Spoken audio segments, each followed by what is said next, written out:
we ni nani? Akamwambia ana Rasulullah, mimi ni mtume wa Mwenyezi Mungu. Akamwambia kwa nini umeniuliza? Akamwambia maneno haya hayazungumzwi na watu wengine. Akamwambia we ni nani?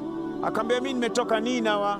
Mtume akamwambia umetoka katika mji ambao ametoka mtume wa Mungu Yunus ibn Matta, na yule alikuwa ni mtume wa Mwenyezi Mungu na ndugu yangu katika kazi ya Mungu. Adasi pale pale akasilimu, akaenda akamkumbatia mtume sallallahu alaihi wasallam. Wale wenyeji wa pale wakasema tayari ameshabadilisha dini huyo Adasi. Baada ya hapo akaanza kuwa Muislamu. Mpaka leo lile shamba pale ambapo mtume alipewa ile zabibu, lile shamba lipo, tutakwenda pale na yale mazabibu bado yapo na lile shamba bado lipo, na kuna kijimsikiti kidogo pale, na pale mtume aliwahi kusali rakaa 2. Tukifika pale inshallah tukiwa na udhu tutakwenda kusali rakaa 2. Tumeelewana vizuri?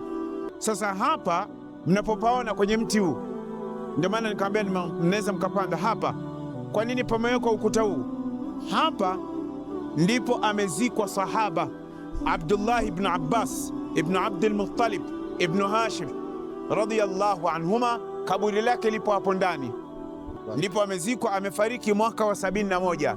Yeye aliamua kuja kuishi Taif radhiyallahu, na alipofariki jeneza lake aliswaliwa na mtoto wa Ali ibn Abi Talib, anaitwa Muhammad ibn Hanafiya, sio kwa Fatima radhiyallahu anha, kwa mke mwingine alikuwa anaitwa bintu al-Hanafiya radhiyallahu anha. Kwa hiyo akawa amezikwa hapa.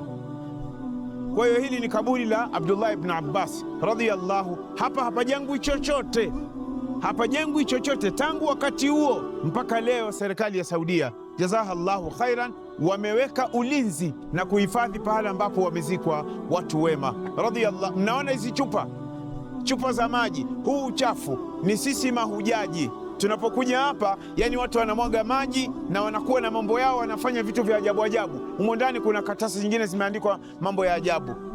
Kwa hiyo hapa ndipo wamezikwa, na pale mnaona imeandikwa Maktabatu Abdullah Ibn Abbas Library.